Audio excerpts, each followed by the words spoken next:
मी शेतकरी कृषी सेवा केंद्र वैजापूर गंगापूर चौपडी संचालक वेदांत दत्तात्रय कराळे।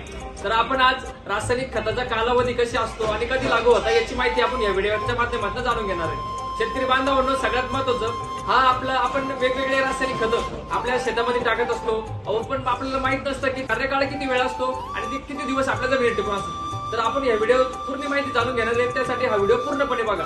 शेतकरी बांधवांनो, पहिलं आपलं रासायनिक खत आहे युरिया। युरियामध्ये असतं 46% नायट्रोजन। तर हे 46% नायट्रोजन हे 2 ते 3 दिवसात लागू होऊन तर आपल्या जमिनीमध्ये 7 ते 8 दिवस राहतं। तर दुसरं रासायनिक खत आहे आपलं 10-26-26। त्यामध्ये असतं 10% नत्र, 10% स्फुरद, 10% पोटॅश।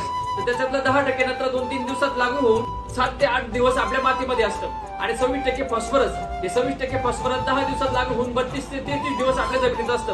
आणि 26% पोटॅश 45 दिवसात लागू होऊन ते 55 ते 60 दिवस आपल्या जमिनीत असतं। शेतकरी बांधवांनो, पुढलं खत आहे आपलं 1846। त्याच्यातलं 18% नायट्रोजन हे 2-3 दिवसात लागू होऊन 10-12 दिवस आपल्या जमिनीत असतं।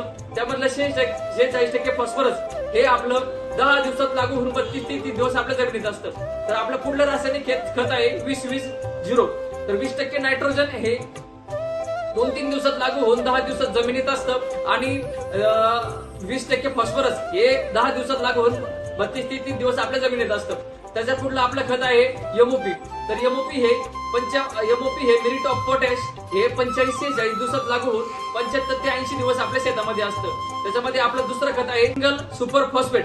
सिंगल सुपर फॉस्फेट हे 26 दिवसात लागू होऊन आपल्या वावरामध्ये ते 32 ते 30 दिवस असतं। तर या सर्व रासायनिक खतांचा आपण या व्हिडिओमध्ये माहिती घेतलेली आहे। आणि अजून नवीन व्हिडिओ जर आपल्याला हवे असतील तर आमच्या चॅनलला आताच सबस्क्राईब करा। धन्यवाद।